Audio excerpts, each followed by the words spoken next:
Welcome to the 1-Year Book of Mormon. A non-Mormon reads through the Book of Mormon. 1 Nephi, chapter 19.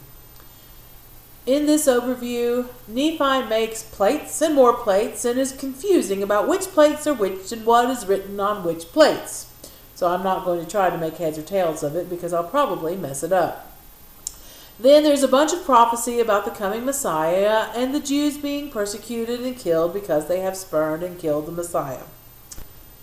Verse 6 sounds like Nephi is specifically disclaiming being inspired by God and giving revelation. Quote, "Nevertheless, I do not write anything upon plates, save it be that I think it be sacred.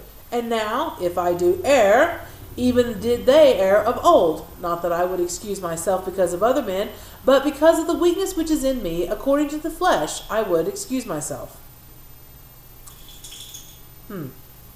In verse 17, Jesus is clearly identified as the God of Israel, and we need to keep this in mind in case any Mormon tries to say that Jesus wasn't God somehow, or not the God of Israel. This verse, as the rest of the Book of Mormon so far, also lends itself to modalism, so that Jesus is the Father, Jesus is the Son, and Jesus is the Spirit. It may also be good to keep this in mind to use when Mormons say that when Jesus says that his Father is God, and his Father is his God, and that there is only one God, that this means that Jesus isn't God of this world. How can Jesus be God of Israel if he's not God of the world? And even in the Book of Mormon, here in verse 12, it says that the entire world will experience such cataclysms at the death of Jesus that many kings who are far distant from Israel will exclaim, "The God of nature suffers." Verse 10 uses the term crucified, which is obviously anachronistic and would have no meaning to anyone at the time this was supposedly written. This verse also introduces us to prophets called Zenoch and Zenos and Neum, which are unknown outside of the Book of Mormon, but who supposedly made clear and precise predictions about Jesus, including that he would be crucified and buried for 3 days, and that those 3 days would be days of darkness as a sign, quote, "unto those who should inhabit the isles of the sea, more especially given unto those who are of the house of Israel." These prophecies continue for some time and go on to predict that the Jews at Jerusalem will reject the Messiah and be hated and despised by all people because of it.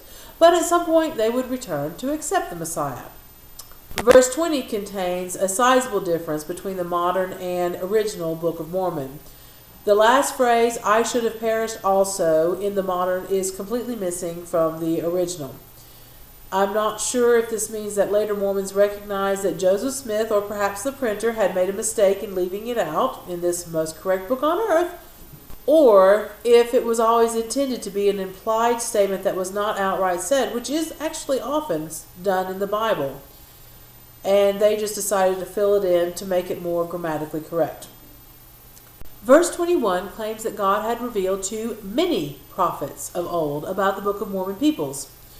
Verse 23 has another minor discrepancy between the modern and original. The modern says books of Moses, plural, which is what is most commonly called the 5 books of Moses, the Pentateuch, but the original says the book of Moses. And the chapter ends in verses 23 and 24 with Nephi reading to his fellows from the scripture with the stated goal of them believing in the Lord their Redeemer. And this sets up the narrative to now include entire chapters of Isaiah.